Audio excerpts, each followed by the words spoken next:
إلا تنفروا يعذبكم عذابا عليما إلا تنفروا يعذبكم عذابا عليما ويستبدل قوما غيركم ولا تضروه شيئا والله على كل شيء قدير۔ آج سورہ توبہ کی آیت نمبر 39 کا بیان ہے۔ تو پیچھے کل کی آیات کے اندر اس بات کا ذکر گزرا تھا کہ اے ایمان والو تمہیں کیا ہو گیا، آیت نمبر 38 میں، کہ جب تم سے اللہ کے راستے میں نکلنے کے لیے کہا جاتا ہے تو تم بوجھل ہو کر زمین سے چپک جاتے ہو۔ کیا تم نے آخرت کے بدلے دنیا کی زندگی کو پسند کر لیا؟ سو دنیا کا نفع تو آخرت کے مقابلے میں بہت تھوڑا ہے۔ دنیا کا نفع جو ہے وہ آخرت کے مقابلے میں بہت تھوڑا ہے۔ تو جنگ تبوک کا ذکر چل رہا تھا کہ نبی کریم صلی اللہ علیہ وسلم کی عادت مبارک تھی کہ آپ جب بھی کسی جنگ یا غزوے کے پر جاتے تو آپ اشارتاً بتا دیتے کہ اب ہم کسی غزوے کے لیے نکل رہی ہیں، صراحتاً وضاحت نہ فرماتے اس کی۔ مگر جنگ تبوک، غزوہ تبوک ایک ایسا مارکہ تھا جس کے لیے نبی کریم صلی اللہ علیہ وسلم نے نکلنے سے پہلے صراحتاً حضور نے وضاحت کے ساتھ یہ فرما دیا تھا کہ ہم اب ایک غزوے پر جا رہی ہیں۔ کیونکہ یہ بہت دور کا سفر تھا اور بہت ہی سخت اور مشقت کا سفر تھا، اور جس دشمن سے اس وقت جنگ تھی وہ تعداد میں بہت زیادہ تھا جن سے، اس لیے نبی پاک صلی اللہ علیہ وسلم نے صراحتاً فرما دیا تھا کہ ہم رومیوں سے جنگ کے لیے جا رہے ہیں، روم سے۔ تو اب اور موسم بھی یہ وہ تھا کہ جس وقت بہت یہ جو زمانہ تھا بہت تنگی کا زمانہ تھا، اور کھجوروں کے پکنے کا موسم تھا، اور بہت ہی سخت اور شدید گرمی تھی جن سی۔ تو اب یہ ایسا وقت تھا جب لوگ مدینہ منورہ سے باہر نہیں نکلتے تھے، گھروں سے باہر نہیں نکلتے تھے، لوگ گھروں میں رہتے تھے جن سے، درختوں کے سائے میں اور گھروں کے اندر۔ مگر اتنی سخت گرمی اور پھر اتنا دور کا سفر، اور پھر دشمن بھی کیسا، اور اتنی سخت گرمی کے اندر، اور اوپر سے تنگی کا زمانہ، اور حضور صحابہ کرام کو ترغیب دلا رہے تھے، جس کے اوپر میں نے کل واقعہ عرض کیا تھا کہ پھر حضرت عثمان غنی نے فرمایا حضور کے فرمانے کے اوپر، جب حضور نبی پاک صلی اللہ علیہ وسلم نے فرمایا کہ یہ وقت ہے، اس چیز کی ضرورت ہے کہ تم سب لوگ اپنا اپنا مال جو ہے اس کے اندر پیش کرو، تو حضرت عثمان غنی نے فرمایا یا رسول اللہ میں 100 اونٹ جون سے ہیں وہ آپ کی خدمت میں پیش کرتا ہوں بما ساز و سامان کے۔ اور پھر حضور نے فرمایا تو انہوں نے کہا میں 200 اونٹ پیش کرتا ہوں۔ پھر حضور نے فرمایا تو وہ تب بھی نہ رکے، اور تب بھی انہوں نے کہا، یعنی یار ان کا مقصد یہ تھا کہ کوئی کرے یا نہ کرے، جب آپ نے مجھے کہہ دی ہے تو یا رسول اللہ پہلے 100 اونٹ پیش کیے، اب 200 اونٹ، اب میں 300 اونٹ جون سے ہیں آپ کی خدمت میں بما ساز و سامان کے پیش کرتا ہوں۔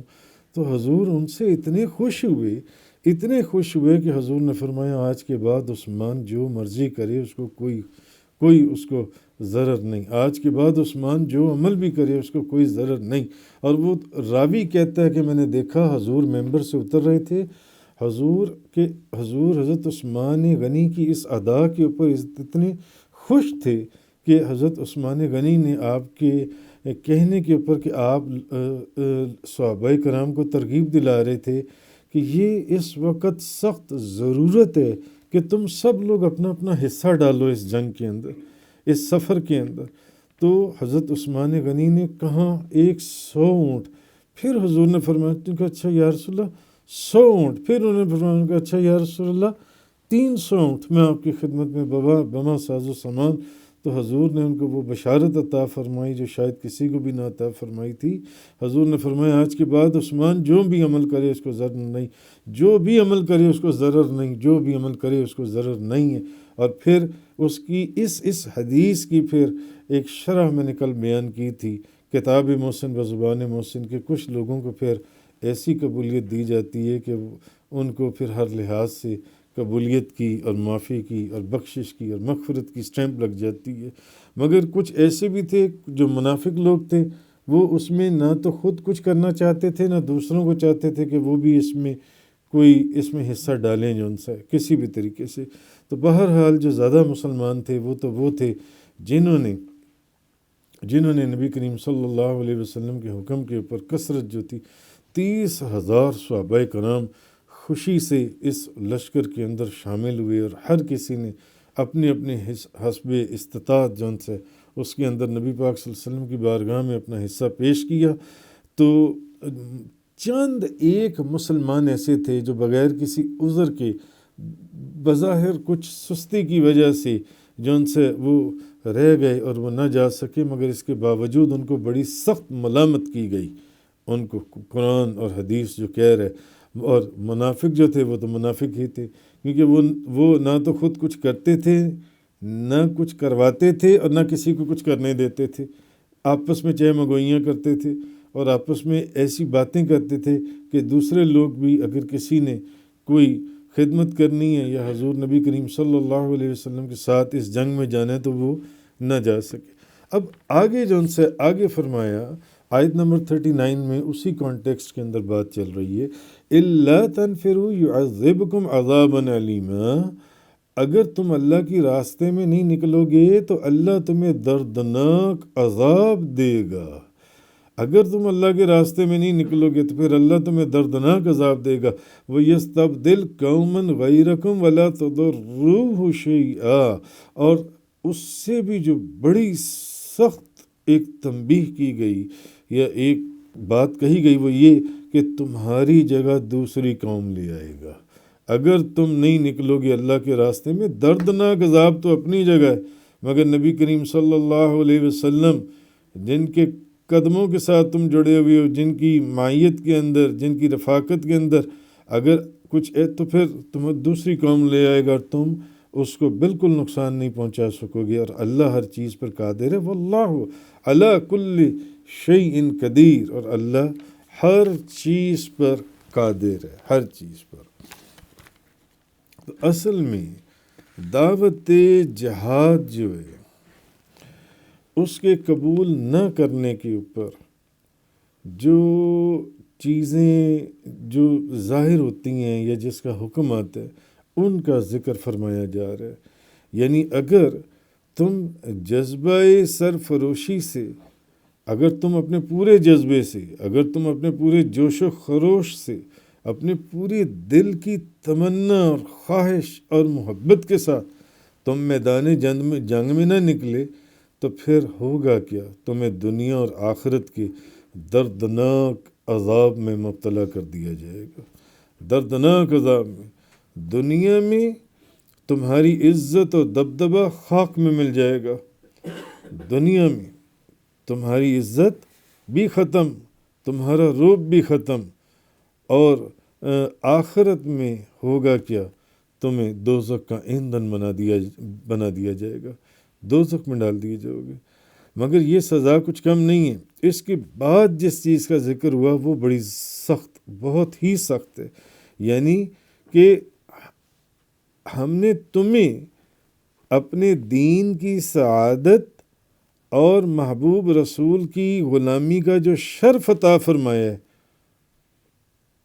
تم اس سے بھی محروم کر دیے جاؤ گے۔ جب تمہیں کہہ دیا ہے کہ یہ کام کرنا ہے تو پھر تمہیں کرنا ہے۔ پھر دیکھو حضرت عثمان غنی رضی اللہ تعالی عنہ کو، پھر وہ یہ نہیں دیکھتے کہ اب میرا کیا جا رہا ہے یا میرے گھر کا کیا جا رہا ہے، وہ سارا کچھ قربان کر دیتے ہیں کہ بس میرے محبوب کی زبان سے یہ بات نکلی ہے تو مجھے یہ کام مکمل کرنا ہے، مجھے یہ کام قدم کے ساتھ قدم ملا کر کرنا ہے۔ یہ نہیں کہ جس طرح منافق تو آپس میں پروپوگنڈے کرتے ہوئے اور چہ مگوئیاں کرتے ہوئے انہوں نے اس کے اندر حصہ ہی نہ ڈالا اور وہ پیچھے ہو گئے، پیچھے رہ گئے، اور باقی جو کچھ مسلمان بھی تھے وہ جو اس وقت بھلے وہ صحابہ کرام ہی تھے مگر اپنی تھوڑی سی سستی کی وجہ سے وہ اس سے پیچھے رہ گئے، جن 3 صحابہ کا ذکر آگے مسلمانوں کا آتا ہے، تفسیر کے اندر حدیثوں میں ملتا ہے، مگر ان کو بھی بہت سخت حکم جو ان سے یہ سنا دیا گیا کہ یہ اس طریقے سے ہے جو ان سے۔ تو بہرحال کہا یہ جا رہا ہے کہ اگر تم پورے جوش و خروش، محبت، دلی تمنا کے ساتھ جو کچھ حکم دیا گیا اس کو کر گزرو، حضور نے فرمایا نکل آؤ، نکل آؤ۔ دیکھو حضرت عثمان غنی کس طرح نکلیں، فرمایا یا رسول اللہ میری اتنی دولت، یا رسول اللہ آپ کو اس وقت اس کام کے لیے ان پیسوں کی ضرورت ہے، آپ کے لیے اتنی دولت، آپ کے لیے اتنی بھی نہیں، تو اچھا چلیں اتنی دولت یا رسول اللہ۔ تو راوی کہتا ہے اس حدیث کا کہ میں نے حضور کو ممبر کے اوپر سے اترتے ہوئے دیکھا تو حضور مسکرا رہے تھے، حضور مسکرا رہے تھے، اور حضور فرما رہے تھے آج کے بعد عثمان جو مرضی کرے اس کو کوئی ضرر نہیں، آج کے بعد عثمان جو مرضی کرے اس کو کوئی ضرر نہیں، آج کے بعد عثمان۔ اور اس جنگ کے اندر پھر آپ دیکھیں کہ صحابہ کرام نے کیسے نبی کریم صلی اللہ علیہ وسلم کی بارگاہ کے اندر جب حضور نے اپنے لب مبارک ہلا دیے تو کیسی خدمتوں کے انبار لگا دیے نبی پاک صلی اللہ علیہ وسلم کی بارگاہ کے اندر۔ انہوں نے یہ نہیں دیکھا کہ میں اپنا آدھا گھر پیش کر رہا ہوں یا میں اپنا پورا گھر سوئی کی سوئی پیش کر رہا ہوں، ہر کسی نے جون سے۔ تو کہا یہ جا رہا ہے کہ اگر پورے جوش و خروش اور محبت کے ساتھ ایسا نہ کیا اور اس میدان جہاد میں نہ نکلے تو تمہیں دنیا اور آخرت کے دردناک عذاب میں مبتلا کر دیا جائے گا۔ دنیا میں تو تمہاری عزت ختم، خاک میں مل جائے گی، آخرت میں دوزخ کا ایندھن بنا دیے جاؤ گے۔ مگر اس سے بھی جو بڑی